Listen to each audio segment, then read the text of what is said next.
Сәлем достар, бүгін бізде 13-ші сабақ уақыт өлшем бірліктерін үлесін табатын боламыз. Уақыт өлшем бірліктері секунд, минут, сағат, тәулік, апта, күн, ай, жыл және ғасыр екенін біз білеміз. Енді осы уақыт өлшем бірліктерінің арақатынасы болады. Оны да біз алдыңғы сабақтардан өткен болатынбыз. Мінекей оқулықта ол берілген. Үлес дегеніміз кез келген бір затты немесе уақытты бөлшектерге бөлу, бөліктерге бөліп, соның қажетті бір бөлігін алуды үлес деп атаймыз. Оны бөлшек түрінде жазады. Мысалы 6-тан 1, 60-тан 1, 12-ден 1, 100-ден 1 деген. Енді біз осы берілген қатынасты есте сақтап, мына тапсырманы орындауымыз керек. 1 жыл, 1 тәулік, 1 сағат, 1 минуттың жартысы, 3-тен 1 бөлігі, 4-тен 1 бөлігі қаншаға тең екенін жазып шығайық. 1 жылда 12 ай бар. Ал енді осы жылдың 2-ден 1 бөлігі, жартысы деген сөз, ол 2-ден 1 бөлігі. Демек 12-ні 2-ге бөлеміз, сонда 2-ден 1 бөлігі 6 айға тең. 3-тен 1 бөлігі, сол 12 айды 3-ке бөлеміз, сонда 3-тен 1 бөлігі 4 ай болып шығады. Мына жерде 12-ні 4-ке бөлеміз, ол 3 айға тең. Ал 1 сағатта 60 минут бар екенін біз білеміз. Енді осы 60 минуттың жартысы, яғни сағаттың 2-ден 1 бөлігі, ол 30 минутқа тең. Сағаттың 3-тен 1 бөлігі 20 минутқа тең. Демек, 60 минутты 3-ке бөлеміз деген сөз. Сонда оның 1 бөлігі 20-ға тең. Сағаттың 4-тен 1 бөлігі 15 минутқа тең. Ол үшін 60 минутты 4-ке бөлеміз.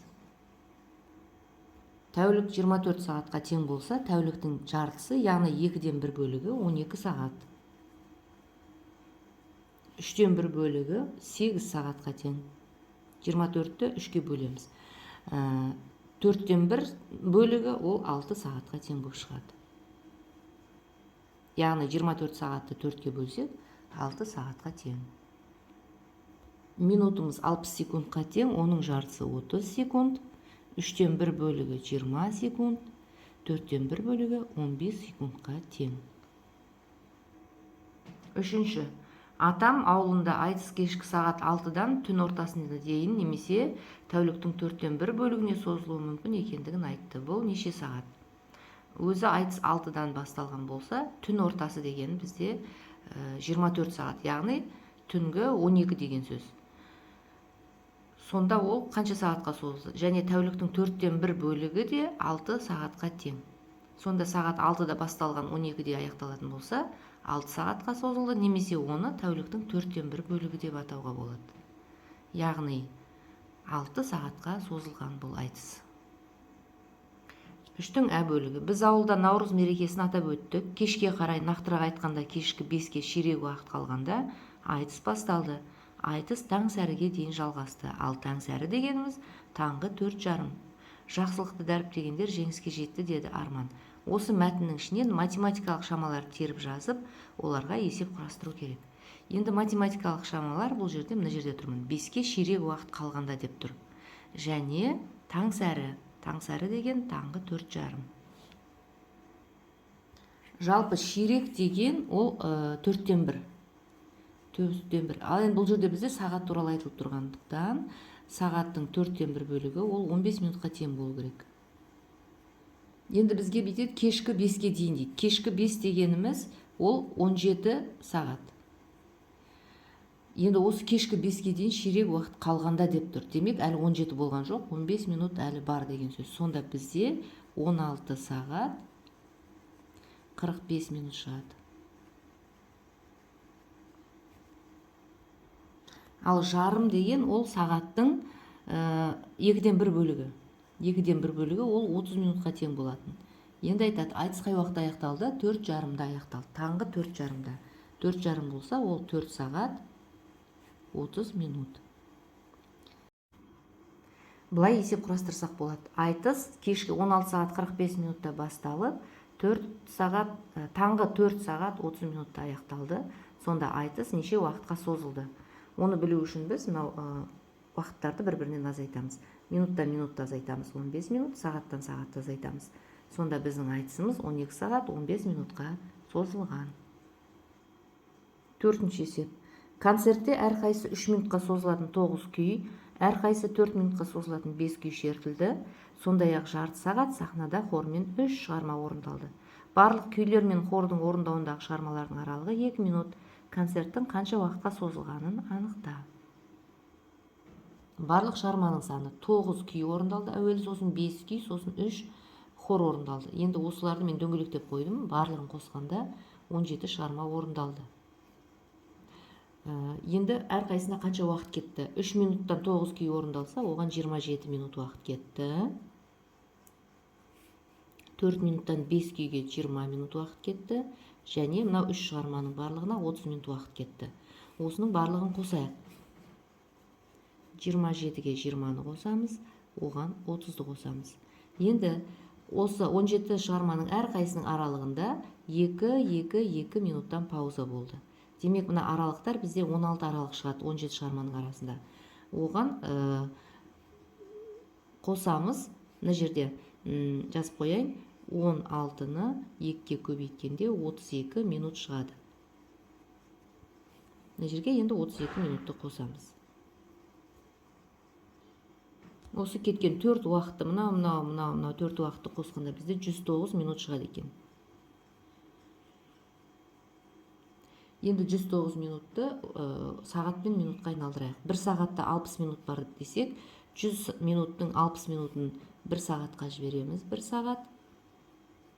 Ар жағында 49 минут қалады. Сонда концерт 1 сағат 49 минутқа созылды. 7-ші.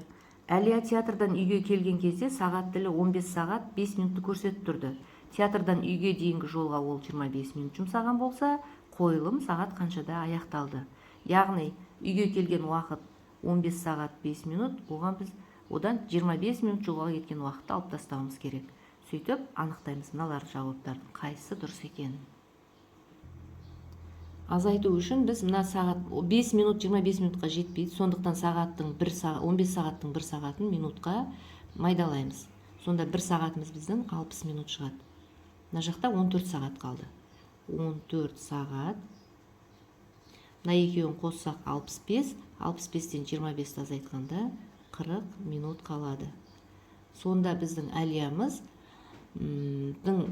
қойылымы 14 сағат 40 минутта аяқталған.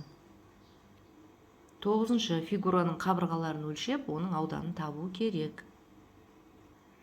Мына жерде мен фигураны сызып қойдым. Мына жерді өлшесек 3 сантиметр. Мына жағы 1,5 сантиметр екен, оқулықта берілген. Бірақ енді 1,5 ауданды табу үшін 1,5 мен 1,5-ды көбейту бізге ондай әлі өткен жоқпыз, түсіндірген жоқпыз. Сондықтан мен оны 2 сантиметр деп алдым. Оңай болу үшін. Жалпы жолы осындай болады. Енді сонда бізде мына жер 4 сантиметр шықты. Жоқ, 3 сантиметр шықты. Мына жерім 2 сантиметр. Мына жағым 2 сантиметр. Енді осы фигураның ауданын қалай табамыз? Бұндай құрама фигураның ауданын тауып алу үшін ол фигураны бөліктерге бөлеміз. Мына жерде мен тікбұрышты үшбұрыш, мынау тікбұрышты үшбұрыш. Екеуі бір-біріне тең. Ортасындағы тік төртбұрыш. Тік төртбұрыштың ауданын табу үшін ұзындығы мен енін көбейтеміз. Яғни 3 сантиметр мен 2 сантиметрді көбейтеміз. Сонда бізде 6 сантиметр квадрат шықты. Мына жердің ауданы. Енді мына жердің ауданын табайық. Тік бұрышты үшбұрыштың ауданын табу үшін іргелес қабырғаларын 2 сантиметр мен 2 сантиметрді көбейтеміз. Бұл тікбұрыштың ауданы болатын. Енді бізде оның ауданы емес, бізге оның жартысы болғандықтан біз оны 2-ге бөлеміз. Бұндай сабақты біз 3-ші класста өтіп кеткен болатынбыз. Сонда бұл жерде 2 сантиметр квадрат аудан шығады. Ал енді осындай 2 сантиметр квадрат ауданнан бізде біреу емес 2.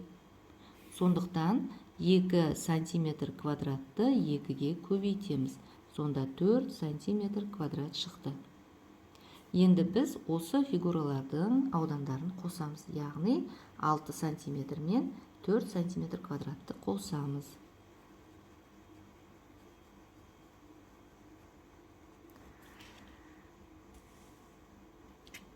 Сонда бізде 10 сантиметр квадрат аудан шығады. Мына фигураның ауданы осыған тең. 10-шы тапсырма. Арман айтыскер ақыннан жасы қаншада екенін сұрады. Ақын былай деп жауап берді: егер мен қанша жыл өмір сүрген болсам, тағы дәл сонша өмір сүріп, оған 2 жылды қоссақ, онда менің жасым 100-ге келеді. Ақынның жасы нешеде? Бұл есепті кері амал әдісімен шығарсақ, бізге жеңіл болады. Әуелі мәліметтерге сүйенейік. Қазір қанша жыл өмір сүрсем дейді. Ол қанша жыл өмір сүргені белгісіз, оны x дейміз. Және тағы сонша жыл өмір сүрсем дейді. Тағы да сонша деген, демек осындайдан екінші рет өмір сүрсем деген сөз. Демек оны 2-ге көбейтеміз. Және оған 2 жылды қоссам дейді. Сонда менің жасым 100 болар еді. Енді кері қарай жүреміз да ақынның жасын табамыз. Кері қарай жүрген кезде қосу азайту болады, көбейту бөлу болады. 100-ден 2-ні азайтамыз, оны 2-ге бөлеміз. 100-ден 2-ні азайтсақ 98, 98-ді 2-ге бөлсек 49-ға тең. Енді тексеріп көрейік. X-тің орнына 49-ды қоямыз. 49 көбейту 2. Екеуін көбейтсек бізде 98 болады. 98-ге 2-ні қоссақ 100 шығады. Сонда ақынның жасы 49-да екен. 11-ші тапсырма. Мына жерде сөйлеммен берілген, оларды өрнектер түрінде жазамыз да есептеп шығамыз. 240 деген санның 3-тен 1 бөлігі 80-ге тең. 3-ке бөлген кезде ғасырдың жартысы деген сөз 2-ден 1 бөлігі. Бір ғасырда 100 жыл бар, жартысы 50 жылға тең. Жылмен өрнекте деген. Одан кейін 1 жылдың ширегі. Ширек деген 4-тен 1. 1 жылда 12 ай болса, оны 4-ке бөлсек 3 айға тең болады. 570 деген санның 3-тен 1 бөлігі, ол бізде 190-ға тең болады. Центнердің жартысы дейді. Центнердің жартысы 2-ден 1 бөлігі. 1 центнерде 100 килограмм болса, жартысы 50 килограмм.